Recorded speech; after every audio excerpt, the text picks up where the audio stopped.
Hello and welcome to another Zenbeats how-to video. In today's video, we'll be taking a look at Zenbeats settings. You can access the settings by going to Menu here and choosing Settings. First up, let's take a look at the interface settings. On the top of this setting page, we have the interface scale factor and button height. The interface scale factor will allow you to better fit Zenbeats to your device's screen resolution. With a higher interface scale factor setting, all of Zenbeats interface items will be larger. And with a lower setting, everything will be smaller.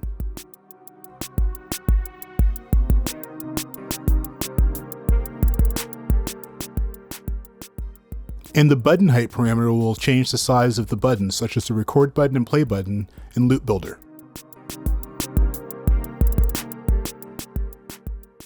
The Loop Builder pattern draw mode will set how your clips are displayed in Loop Builder view.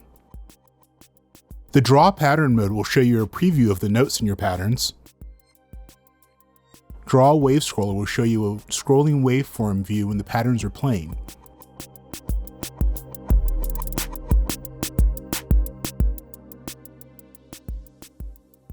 And here you can set the speed of the wave scroller.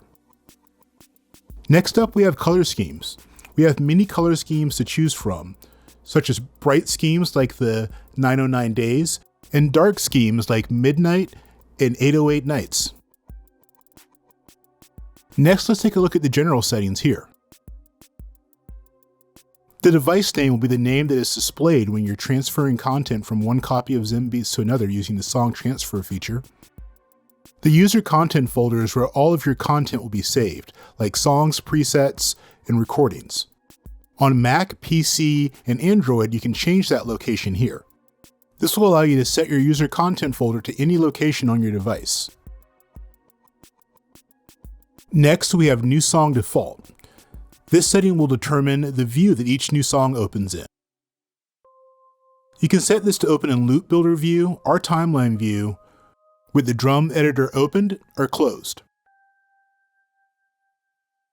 Autosave will determine how often Zenbeats saves your project during times of inactivity. You can turn autosave off completely or set a time increment here. Here you'll find your download settings for the content in the in-app store. Automatic My Stuff Download will automatically download all of your content as soon as you open a new device, and manual download will allow you to download each pack individually. And lastly, in the general settings section, we have the Update Core Content feature. This will re-download the initial content pack that came with Zenbeats. Next, let's take a look at the audio settings. You can set the audio device that Zenbeats will use for playback and recording here. All of the internal and external audio devices that Zenbeats has access to will be listed here. The Play Audio button will give you an audio preview through the selected device's main outputs.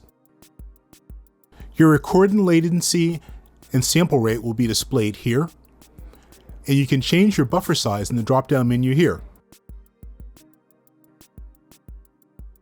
You can select your device's input and output channels here.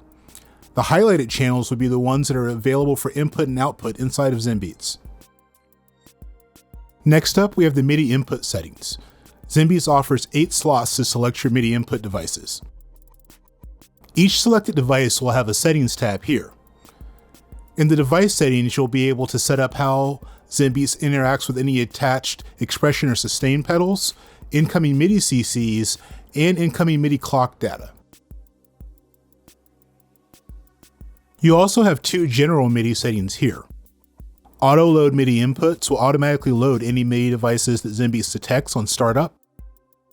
And the record on MIDI start setting will set Zenbeats to wait for an incoming MIDI clock signal before it starts recording in timeline view.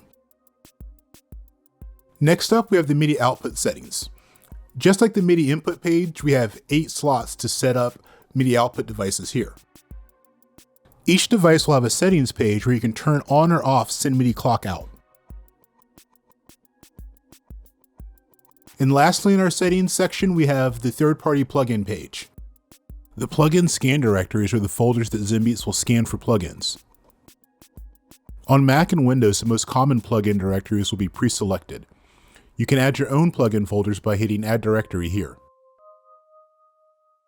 There are 2 plugin scanning modes. Scan for New will only look for new plugins that have been added to the list since your last scan, and Rescan All will clear all the data and rescan all of your plugin directories. Thanks for checking out our how-to videos. If you have any further questions, please go to Menu and Help. Here you will find our YouTube menu with further tutorials and a support tab that will take you directly to the Roland Backstage support page.